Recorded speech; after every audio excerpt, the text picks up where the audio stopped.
We also want to thank GameSpot for giving us our camera equipment and for Twitch to make the stream possible. Also, the Yeti has a line of AGDQ t-shirts again this year. $3 from the sale of each shirt goes directly to PCF.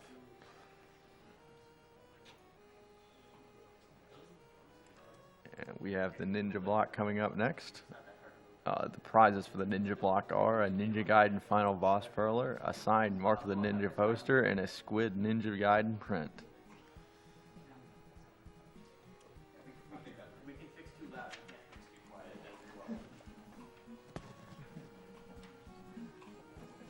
We need the good music in here. I just warm up.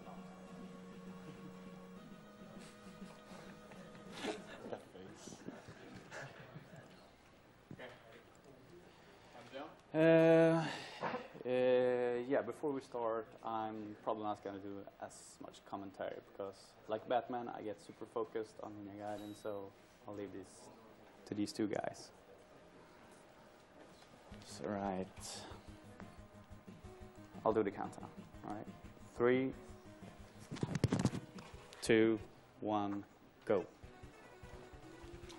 So welcome to Ninja Gaiden. This is a platforming game in which you get this really cool weapon called the Spin Slash, and you have to get this stuff called Ninpo, which Dxtr's picking up right now in order to use it. It's basically like the screw attack from Super Metroid is the best analogy that I've heard. And fortunately, Dxtr missed what we call the unlucky points, so that means he's going to have good luck in this run. Mike Tyson. So Yep. formidable foe in Ninja Gaiden. Mike Tyson. He's not the friendliest of characters, but yeah. If you look at the top of the screen, you see that Japanese character and the number next to it. That's the Ninpo count. Every time Dxtr attacks in midair with the Spin Slash, you can see it decrease by 5. So we had just enough to finish off that boss, and as you can tell, it takes him down quite quickly. The bosses do have 16 HP, but the Spin Slash deals 1 damage per frame that you're overlapping the boss or any enemy. So it's pretty much invaluable to take down the bosses as quickly as possible. This run is very precise. It's been highly optimized. Something to notice is that when you slash your sword, there's a 20-frame cooldown before you can slash again. And actually, if you're standing on the ground when you attack, it forces you to stand still. But when you're in the air, that does not apply. So you'll see Dxtr will pretty much make every attack on every enemy that's necessary to kill or proceed in the air. Now there's other sub-weapons in this game besides the Spin Slash, even though it's the most broken one by far. As you can see, it like one-hit kills the bosses. And actually every single sub-weapon is going to be used throughout the course of the run at some point, so you're going to get to see them all. And right now he's going to get the orange throwing star, which kind of has a cool boomerang effect that you're going to see in the next stage. And your license revoked. 108. It's okay, you got a 131 coming up on the next stage. Damn. Oh, this guy. Wow, that guy was trolling.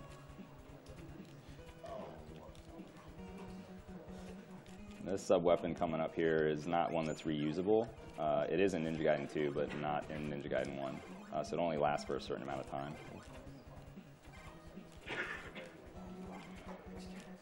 There you go. Very, very nice. So he did the lovely bat boost there. Moved right to unlock the screen, and there's actually no ceilings in Ninja Gaiden. Your jump height is fixed, and you can, if you can get enough height, you can jump up into the next platform and use the bat to kind of boost them up there. So the primary speedrunning techniques in this game and the next game in the series is damage boosting. When you take damage, it knocks you into the air a little bit and knocks you back. Of course, when you're playing through this game for the first time, enemies are very lethal whenever you're platforming around bottomless pits. It's not uncommon to get knocked into pits, and it can make it quite difficult. So is it like perfectly blocked by Dxtr and doesn't want to scoot over on the couch at all? Sure. Well, okay. You don't have to, just say. I'll just see if we got enough room on my mic wire. Okay, is that better? Yeah. Oh no, man. Okay, so there's actually no Spin Slash in Act 3. So there is. Are you kidding me? There is an Art of the Fire Wheel, which will allow you to take down the boss as quickly as possible without Spin Slash. I can get it on the next screen. Yeah, you know where it's at? he can, but it's slower to get it. So Well, yeah, it's really off the beaten path to get the fire wheel. So we'll see. Dexter's choice here. Stage 3-2 is where the game really wants to weed out new players to the series. It's where the game really starts to ramp up in difficulty with lots of challenging enemy placements and difficult jumps. You can tell by the intense music that the game kind of doesn't want you to proceed from here on out. The game wants me. Oh my god. So much. Alright, tricky damage boost coming up here at the end of the screen. Very nice. Nailed it. It's a very precise jump. Yeah. Yes. If That you miss fire that, you're wheel. going into the pit.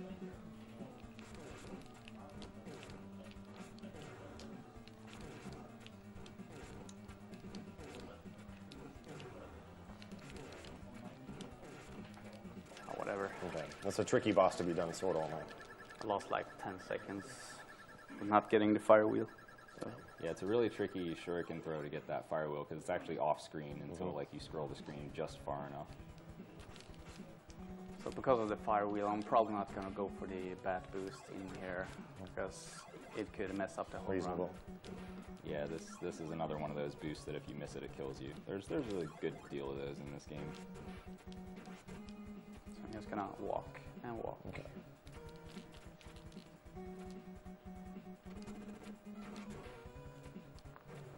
There you God. Those little wall jumps can actually save you some frames. Dexter was, Yeah. when you're climbing the ladder, it's slower to just climb like that. I think that's one of the newer tricks, I guess. The go. Ball jumps while climbing the ladder. Yeah. Sadly, if you're too good at them and your timing is too well, you actually clip through the wall and fall to your death. So the game tends to punish you for having too good of timing in several cases. And the Hammer Brothers are those guys that throw weapons at you. We just kind of have a generic term for them, Hammer Brothers. Their movement is completely random, and when they throw the hammers is random, and the trajectory at which they throw the hammers is also random. So it's like the trifecta of randomness, and they can kind of just kill you whenever they want. So you just hope that they don't do that. It's the only random element of the run, and it's extremely threatening. Nice wall clip there. 4-3 is one of the first longer stages of the run. It's composed of several screens, and you can kind of tell the game really ramps up in difficulty here. But there's some neat tricks in it. It's a really interesting stage. Lots of fun platforming. Nice. Double sword slash cancel. Yeah, Good recovery there. You'll notice what Dexter's doing when you're jumping in the air and you have spin slash. You'll automatically use it if you press the attack button. You have to actually press down in order to cancel that and use your sword. And there's actually a glitch associated with this mechanic. You'll see that coming up in the late game when battling the final bosses. Very nice. That's a tricky one. Very typical boss, once again. Actually, the final two forms of the last boss are actually legitimately difficult in this game. Makes it very challenging. 5-1 is a really tough stage. It's composed of one long room. Oh, wow. Okay. So he got your I head. got trolled Very by nice. his... Got the Hammer Brother manipulation there. Hard to explain, but by briefly pausing as the Hammer Brother spawns, he starts to drop instead of standing on the platform. But then Dexter quickly moves forward, kind of wedging him inside the floor, giving you just enough space to where you can jump and hit him and boost you onto the top platform. Pretty crazy. Nah, that works. Yes. Oh, wow. Very nice. That is extremely risky. Yes, that's dangerous. If you miss that, the bat knocks you right into the pit. Although you have a pretty good chance of having the screen wrap. Yes, you recovery. could get a screen wrap, but you could die. If you get too high on the screen, you'll just wrap through and go right through the entire screen. I don't think it's actually happened in a marathon yet, but One of the reasons why I wanted to go for the bat boost, but... That's way harder than the bat boost on 401. and you'll notice those birds deal a lot of damage. So Dexter's actually at pretty low health right now because he's taken some bird hits, but fortunately there's a health in the Yeah, I'm next gonna screen grab after that one. this, So And birds are by He can far the most recover. threatening enemy of the game. Very nice. yep, they deal as much as the final boss. Nice wall clip there. 3 HP. Yes, 3 HP. Okay. Good 5-2 otherwise. That bird wasn't hitting him. No way. Yeah, 5-2 and 5-3 are where the game really begins to ramp up in difficulty for new players. It's not uncommon to see people spend an hour or longer just trying to make it through these stages, which in a speedrun are normally like a minute or two. Sorry, Sinister. That's okay, I forgive you. Ooh, okay, that hammer brother, that was really close. He could throw that hammer at just the wrong time and knock you back. Yes! Sex Panther! We call that the Sex Panther. Yeah. Yeah, it's a long story, but it's the hardest boost in the game, and it's also saves the most time. So Made with bits of real panther. Good hammer brother luck there. It's a solid 5-3. All right. Rest is easy. and another really tough boss coming up 107. here. God, that's really good. Serious time. Nicely done. All right, we got him. So Dxtr is demonstrating that little glitch associated with canceling spin slash. There's actually, Right. So in the air, if you hold down and press the slash button and then release down and press the slash button again at a very high rate, there's actually no cooldown with your sword slashes, allowing you to attack as fast as you can press those two buttons. It's a really difficult technique though, and typically we each have our own ways of holding the controller in order to do it. We'll see some more of that later, but in the meantime, shout outs to the Angry Video Game Nerd for stage 6-2. It's trivialized in a speedrun. Yeah, spin slash tends to do that. Once you get spin slash, this stage becomes much, much easier. That beginning part can be tricky though.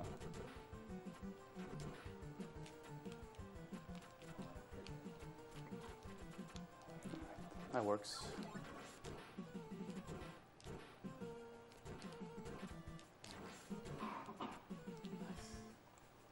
And this is the famous AVGN room where he dies many times and says a lot of curse words. But all you do is you jump and press B. I mean, it's I not don't that get it. hard. I don't, what was he doing there? I don't know. Yeah, I'm not gonna go fake, so I'm sorry. And another We don't damage blame boost you. there. 106 is a Yeah, solid 62. very, very, very good. And there's a couple more tricky boosts left.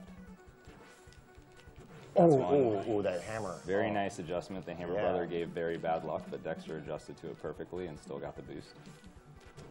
There's an intricate boost setup with this bird to bypass a very pesky hammer brother here, intentionally running out of spin slash. Nope, that's a bad. That's Oh, bad. yeah. Yeah. Good read, though. Yes. By looking Yeah. at the bird's vertical position, he could tell that he wasn't going to be able to make that If boost. the bird was too low, he would have just barely cleared it and fell in the pit and died.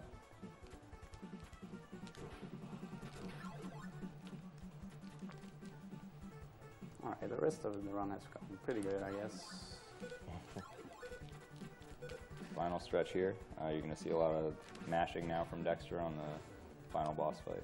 Okay, there's 3 phases of the final boss. You lose spin slash after the first phase, so you can't use that to rip through the other one. So I love this technique.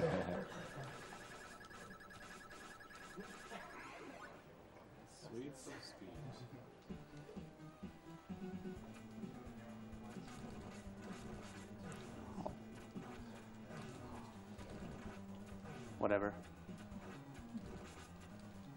Oh, this is bad. This is bad. It's all right. Still a good fight. It's 4 Still a cycle. good fight. Yeah. All right, we're going to have time after he kills this boss when it counts all the way down to 0, okay?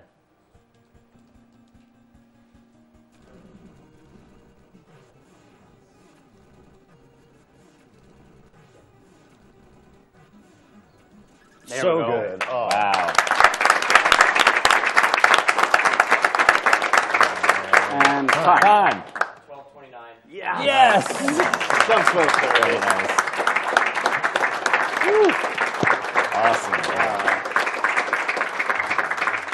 I think that was my secret goal. I wanted to do sub 13, but sub Yes. 12:30 was That one was of my secret goals. So I'm missing pretty, Yeah. After missing the file we were in at Yeah. 3, that's an incredible. yeah, Yes. I'm pretty Yeah. satisfied. So Yeah.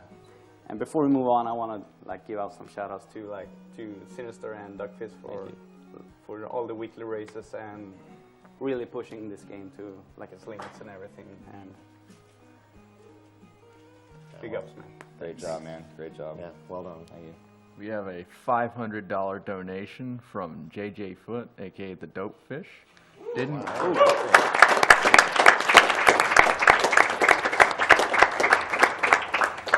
Didn't get much sleep last night, but still excited for the Ninja block. In recognition for that Chip and Dale win, Sinister One can decide where to put this.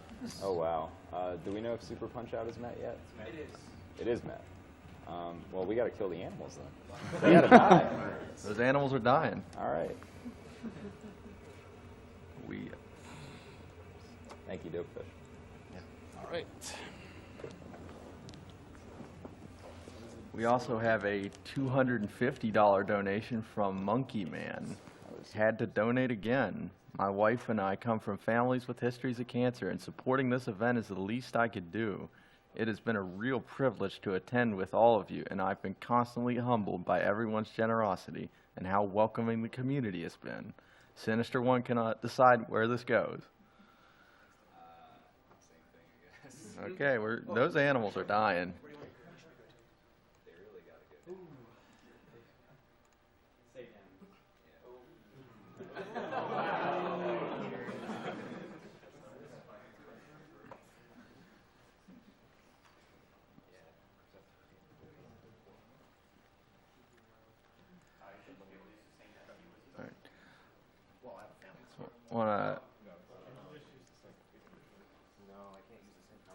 We have a $300 donation from DJM858. Couldn't think of a better time to donate than when Duckfist, Dexter, and Sinister are on the couch. Here's to some fun Ninja Gaiden runs and somehow some awesome Punch-Out tomorrow.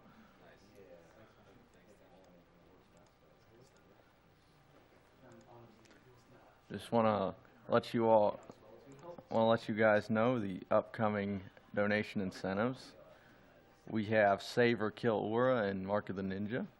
We have Easter Egg and Glitch Exhibition for Hitman Blood Money. We have all trinkets for VVVV. All trinkets is not been met. It's at 2,315 out of 5,000. Also, the Easter Egg Exhibition for Hitman Blood Money, also not